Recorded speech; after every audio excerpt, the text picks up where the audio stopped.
Hello everyone, it's me Andrea. Today I will show you a background or two. You get two for the price of one. So I work with this, in Britain you call it polyfilla. People know it like that. It's the same with us. We have one brand and that's the name of this wall hole filler thing. I don't know what you call it in general, but you're filling holes in the wall with it. We call it Multifill, but it's only the brand, but yeah. So, and I wanted to find out if this stuff works as modeling paste because it's much cheaper than modeling paste. And I must say, it is fantastic. Much lighter. So, if you're making cards, it will be so much lighter to post it, to mail it. It's fantastic. And to make marks, as I do here with a stamp, it's absolutely brilliant. Doesn't need to dry a lot when you work with modeling paste and press that in fresh modeling paste. We all know what will happen. So it's really good to use it for this. So, and it dries so quickly. That's the next good thing. So I use my favorite paint. It's a cheap craft paint, but I love this color. It's sea green, absolutely fantastic. And put it here on the whole page.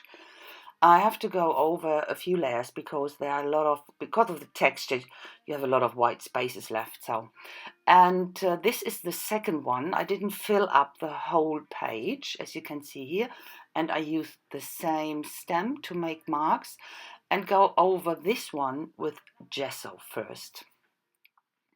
That's the difference. So, and now I will use as the first paint layer, I will use the same sea green paint I use for the other one and fill in only a bit, not the whole page.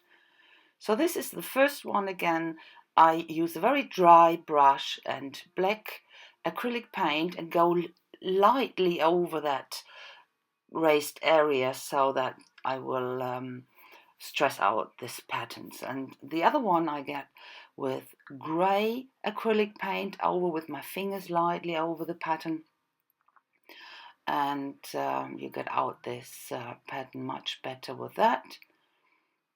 And I will go back with grey on that one as well. I think it's always working grey and black. I like this.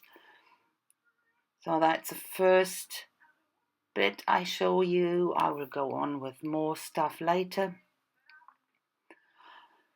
So, and on the other one, I work with different paint with different colors. Here I use a dark yellow and put it on both corners and a bit of inside here. And I think I use it on the other one. Yeah, as you can see here as well. On top, always very lightly. I'm not rubbing it in very hard, so it stays on that pattern. And this is a burnt orange. I go over the yellow, make it lightly or slightly darker. So the next step, I wanted to have this pink. That's an Stabilo marker. I didn't have this color in any other form or shape, so I use this one and I rub it out with my fingers, because when you have a medium down on the paper, you can work on it like all the other ink markers, for example. So I really like this color combination a lot. So, and I didn't like this white area there in the corner. I put some grey over it. So, and this is Treasure Pewter I use. I like this more than a silver. The silver is very shiny. This is gives a metal shine as well, but it's a bit blonder, so I really prefer this one.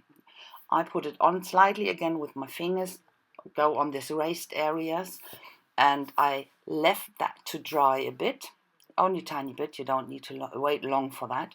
And then I go over with a soft cloth and polish it. That looks absolutely beautiful. And that's it, actually. I didn't do a lot. No, I didn't do a thing to it. No, that's it. It's finished. And this is a close-up. And I think that's absolutely fantastic, this background. Actually, I leave it like that. I make a card out of that, and I think it's more than enough. So this is a crystal gel from Viva. I go over this card to, you know what, it's this crystal gel is, when you put it on top of something, on paint, of colorful paint, then you have it really, it breaks the light, I can say it like this, yeah.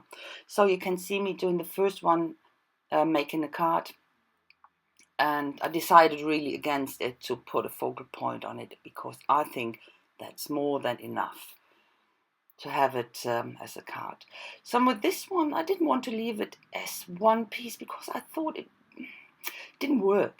So I cut the corner or the edges off, and then I decided to make 3 pieces, same sizes, and put it down on black as well. But as you can see, I had it glued on already in next to each other in the same pattern as it was before, but it didn't work to me. So I took it apart, and I leave the middle part in the middle, of course, and the right and left I took it off and just turned it around, and that works much better to me.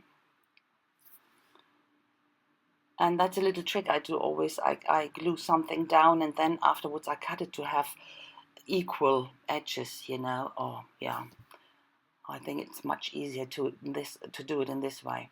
And I made that on the card, and that's it. So you will see some pictures. I haven't got any close-up, and I hope you like it.